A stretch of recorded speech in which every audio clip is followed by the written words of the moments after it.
What is up guys, this is Tito back with another video on the Poco F5 5G, and today in this video I'm gonna be giving you guys my impressions after using the device of about 48 hours. So here we go. Overall it's so smooth, the performance and stuff is marvelously good, and I have to say with 9 lakh plus Antutu score I was expecting good performance, but this one is amazing. And even with MIUI as well, everything just flies through the UI, no issues that I have faced. Yes, I did update the MIUI version to version 14.0.3, and this is running on March security patch, I guess, if you're noticing this. And of course this is MIUI 14 based on Android 13. If you're wondering about the black borders on the screen, I have already applied a tempered glass, which may not be specifically for this device, so it may look a little weird. But yeah, this black borders you are noticing, it's not from the device itself. If you're noticing up close, there is the gap and stuff. You can notice the tempered glass right here with the black border. So yeah, it's not perfectly fit. I'm trying to actually find better tempered glass and cases for this particular device. Now I have to say there are a lot of first things that I have experienced with this device that I never experienced with other devices. First things first, let's talk about the Wi-Fi. Yes, this device has Wi-Fi 6E, so I was already expecting it to be really good and stuff. But here you will get a network acceleration, which simply means dual band Wi-Fi connectivity. So you can connect to two different Wi-Fi networks if you want, just like this. If you have two separate connections in your house, it will make more sense. So you can connect to two different Wi-Fi. As you can see right now, I have connected to different Wi-Fis, and this is how it looks. It shows two signal bars of the Wi-Fi.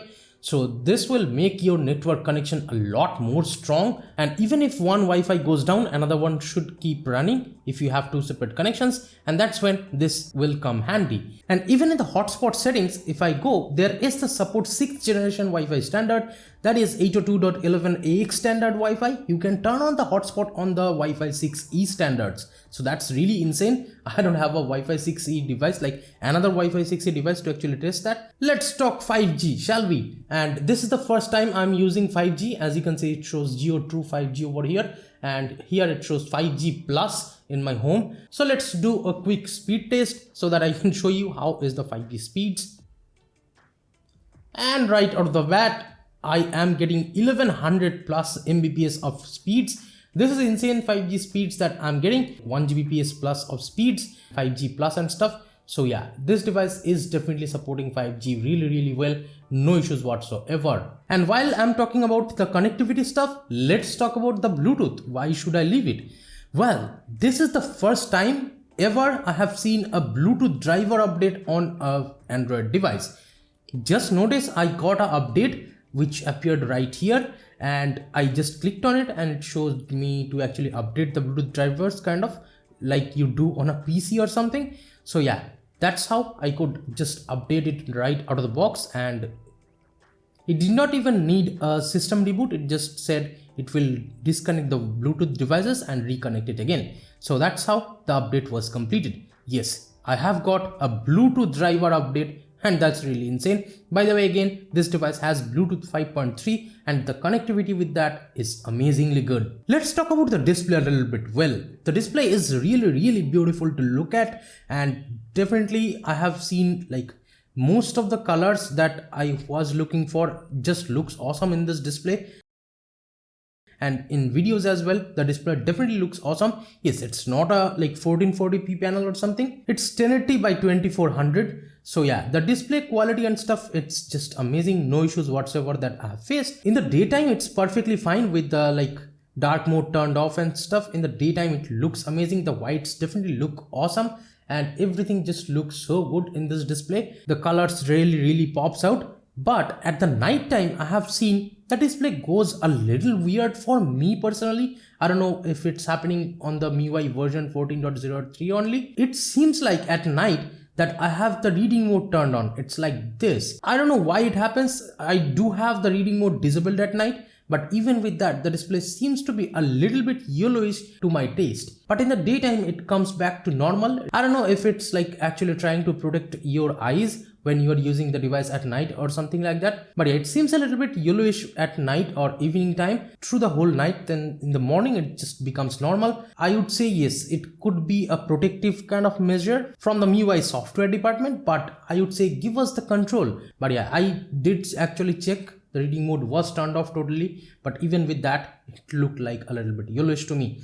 That's one problem that I have faced. Of course, let's talk about the dialer, shall we? Well, you are getting the MIUI dialer right out of the box. It has the call recording option and stuff, and it has multiple other features like the video call, add call, note, mute, hold, and the other like normal dialer kind of features. So MIUI calls, MIUI messaging app, MIUI contacts, everything is present by default. No need to worry about it. Let's talk about the bloatware. Yes, this does have some bloatware and you may definitely hate it.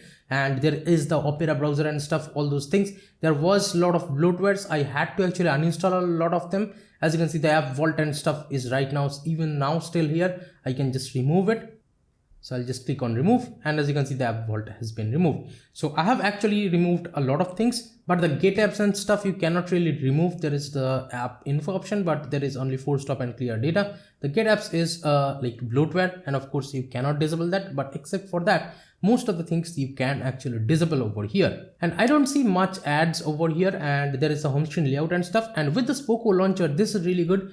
I would say just like change this animation speed to fast. That's how it will be a lot more smooth, I would say, as you can see everywhere. So if I open an app, I'll show you. As you can see, just notice how fast it looks. The animations and stuff, everything with 120 Hz just flies through the UI, no problems whatsoever. Even going into the recents panel and opening the app and stuff, everything is just perfectly smooth here. Also in the like launcher, there is the double tap to sleep. As you can see, there is the double tap to lock screen anywhere. So this is a really handy feature. And of course you can customize this particular Poco launcher thoroughly, and you can double tap anywhere, it will lock the device. And the fingerprint scanner speed, it's perfectly fast. I did not have any issues whatsoever with the fingerprint scanner, and I did actually enable the app lock and stuff, and as you can see, they are working perfectly fine. I just tap the fingerprint scanner and it goes into the app. Yes, the camera app is nothing to boast about, but yes, this camera app is really stable, I would say. But overall, I would say it's a really solid camera app. And in the video settings, I do miss that there is no 4K 60 FPS with a rear camera, and there is no super macro mode. There is only this macro mode. It's not as good as the super macro mode, definitely. But yes, I do miss the 4K 60 FPS. But the good thing is, even in the video settings, there is the 1080p 60 FPS option, which is not present with most like MIUI ROMs or MIUI devices, I would say. So yeah, you can shoot 1080p 30 FPS as well, but yes, the 1080p 60 FPS is much better option in my personal opinion. So you can definitely use that. I'll do a separate camera related video, but for now, as of the samples, you can see the samples from the screen. Definitely the cameras are nothing to boast about. It's a normal 64 megapixel kind of sensor. And by the meaning of that, if you just thought that the camera is bad or something, it's totally not bad. It's a really great camera. But yes, maybe not as good as some flagships.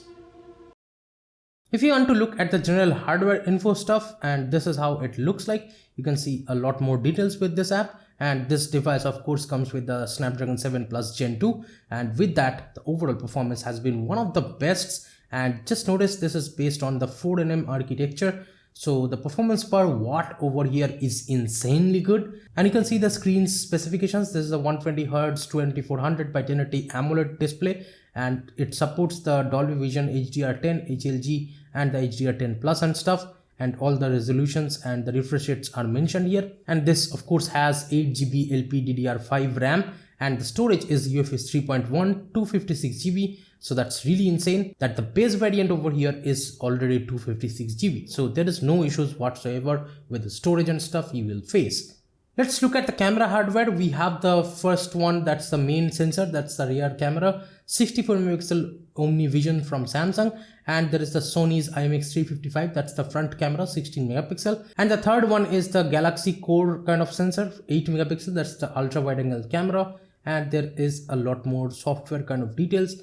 And yeah, it supports camera to API and stuff, but I could not get the Gcam working because as soon as I opened a Gcam, it used to force close. This device is marvelously light to have a 5000 mAh battery, I have to say. Like K20 Pro is about 192 grams, Redmi Note 10 Pro that I have used is about 191 grams. This one I think is about 181 grams. But yeah, it's overall plastic, like back is plastic and the frame is totally plastic and stuff. That's why the device actually feels a lot more light but really solid in the hand. Definitely not as solid as a glass sandwich device. Overall, the MIUI actually has a lot of features. Like I took this particular selfie and I can actually adjust the bokeh, I guess, from right here.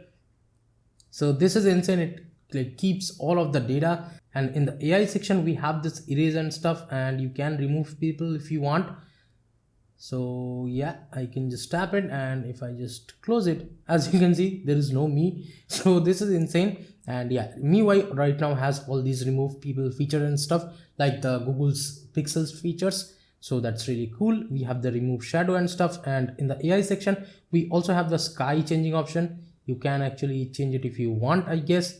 So yeah, in this picture there is not a lot of sky, that's why it looks like this. But yeah, you can actually change it to get the idea. MIUI gallery still has amazing amount of features. Let's talk about the battery life. I am getting estimated of 10 hours plus of screen on time. That's really amazing. But yeah, this is a new device, so it should give me amazing battery life, but already 10 plus hours of screen on time is insane. And the screen off or the standby time, you can say it's about 3 days here it shows, and the combined use it shows about 20 hours. That's a lot of battery life. And in the health section, you can see my battery health shows as 100%. I mean, of course, this is a new device, so battery health should be 100%. So yeah, overall, the battery life that I'm getting is amazing. That's what I'm trying to say. And even the fast charging and stuff should be working perfectly fine. Like in half an hour, it charges from 0 to 80+% with a 67-watt fast charger provided in the box. And I like the fact that this device has so many things. And on the top, you are getting a headphone jack, a speaker grill, a secondary mic, and a IR blaster. Just notice this. Yeah, that's the IR blaster present on the device. Volume rocker right here on the right side of the device. Power button which has the fingerprint scanner as well. And on the left side there is nothing, but on the bottom you get a dual SIM card tray, and there is no micro SD card slot, which may be a bummer. Here is a main microphone, then we have the USB Type-C port, and we have the other speaker, the main speaker you can say. So this is really great that we have all of these things in this particular device, and especially the headphone jack, which is like really rare right now nowadays with flagship devices. And of course the main sensor is the 64 megapixel camera. Then we have a 8 megapixel ultra wide, and there is a 2 megapixel like trash camera for no usage, and there is the flash right here. And I like this background where it has this kind of like frosted ice effect, I would say, in the white color. This definitely looks cool, but there is no texture, it's plain to touch. But yeah, it shows this kind of texture over here on the back, which looks cool. There is a Poco 5G branding over here in case you want to see that. This color, I would say, it definitely looks a lot more unique kind of look that you will get with this particular device. And I have to say, this is one of the most like lightest device that I have held. Feels so solid but still light at the same time. Here I'm gonna do a speaker test.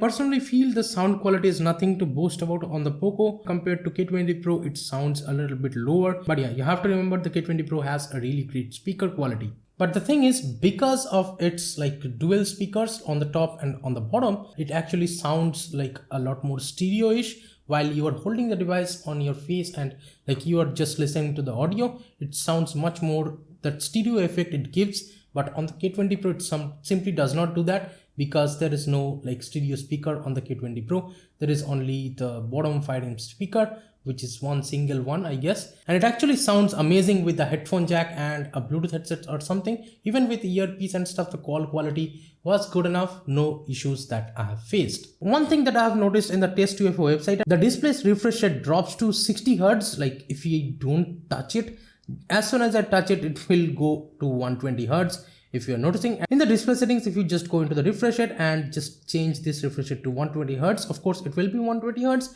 But then again, in the apps and stuff, you can actually customize that. like you can turn on for particular apps. As you can see, YouTube, I had to turn it on, and right now in YouTube and stuff while scrolling, I can definitely feel the 120 Hz. It's perfectly smooth. If you are noticing, everything is buttery smooth while scrolling. I'm not a gamer, so I can't tell much about this game turbo kind of features, but it has these features if you want. So I'm playing Call of Duty in the multiplayer kind of mode with the ultra settings.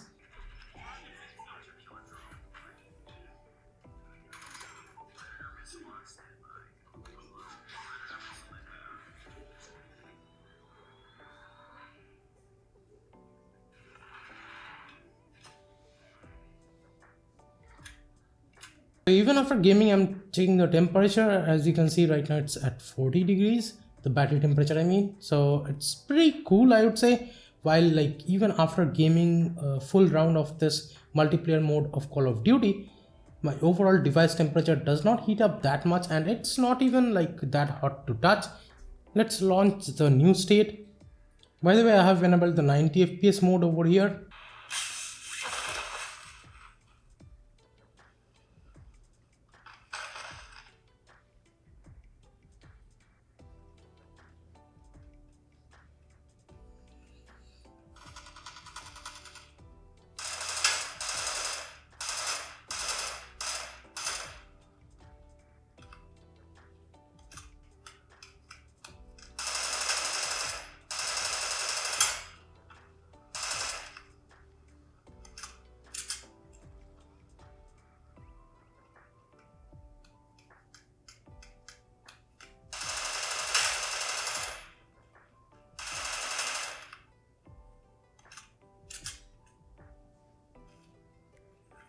So I've been gaming for more than 20 minutes now, and still I would say the device's temperature does not feel that hot. As you can see, it has reached only 42 degrees.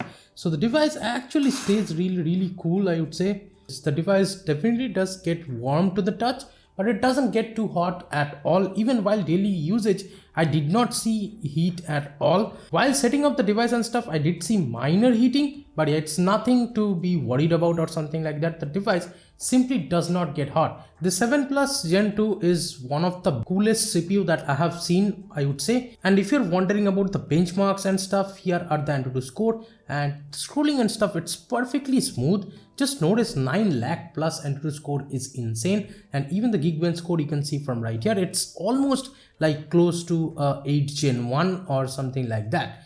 So this is, I would say, insane performance that you are getting with this particular CPU. Definitely in long term, I don't know how it will actually hold up, because with Poco or Xiaomi devices, there are motherboard issues and stuff which may appear. I'm not suggesting you guys to buy this device depending on my like experience and stuff, but I'm just telling you guys that you guys should be like actually keeping that in mind before buying a device like this Poco F5 5G. As of right now, after using it for 2 to 3 days, I did not face any major issues, but of course I will be using the device for long term, and I'll give you guys my opinion about it, and do wait for my full review of this device. And if I face any other issues and stuff, I'll mention that over there. So this was my first impressions after 48 hours of using the device. Let me know in the comments what you guys think about it. Please subscribe to the channel if you have not yet. This is Tito from KTNTECH signing off for today, and do stay tuned for more content on the Poco F5 5G. So this is Tito from KTNTECH signing off for today, and I'll be catching you guys in the next one. Bye now.